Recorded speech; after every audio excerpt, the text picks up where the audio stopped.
Hi అండి, మీ princess robin. నిన్న మేము కుంకుళ్ళమ్మ దేవాలయానికి వెళ్ళామండి. పైనున్న అమ్మవారు స్వయంభూగా వెలిసారంటండి. అమ్మవారు కుంకుడు చెట్టు త్వరలో వెలిసారంటండి. అందుకే అమ్మవారిని కుంకుళ్ళ అమ్మవారు అంటారంట. మధ్యలో ఉన్న అమ్మవారు ప్రతిష్ఠించిన అమ్మవారు అంటండి. కింద ఉన్నవారు ఉత్సవమూర్తి అంట. మన వెంకటేశ్వర స్వామికి చెల్లు అవుతారంటండి.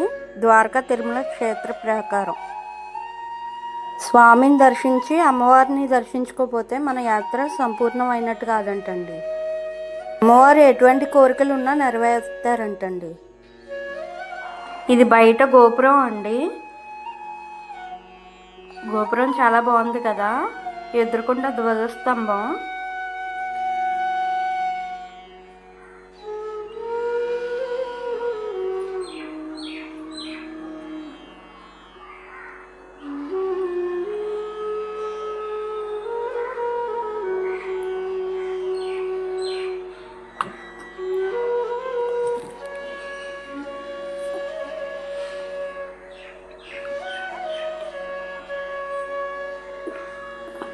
ఇదంతా గుడి ప్రాంగణం అండి. ఇది ధ్వజస్తంభం.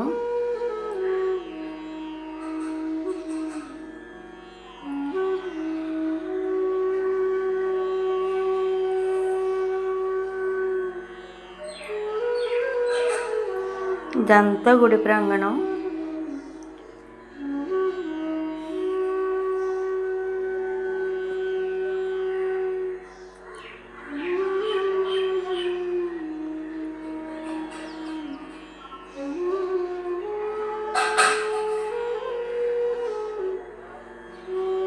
బాగుంది కదండి.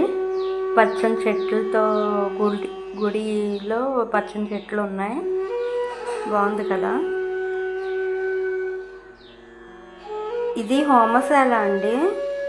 ఇక్కడ చండీ హోమం జరుగుతుంది.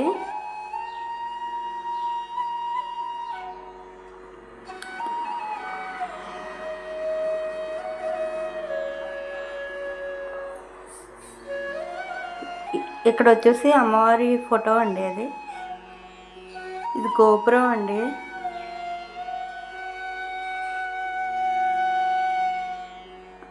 చంద్రుడు చూడండి, అమ్మవారి మధ్యలో ఉన్నారు. ఈ గుడి విశేషాలు ఇంతేనండి. మళ్ళీ ఇంకో గుడి దగ్గర కలుసుకుందాం. అలాగే నా ఛానల్ని ఇంకా సబ్స్క్రైబ్ చేసుకోలేని వాళ్ళు ఉంటే సబ్స్క్రైబ్ చేసుకోండి. లైక్ చేయండి, షేర్ చేయండి, సబ్స్క్రైబ్ చేసుకోండి. Please subscribe.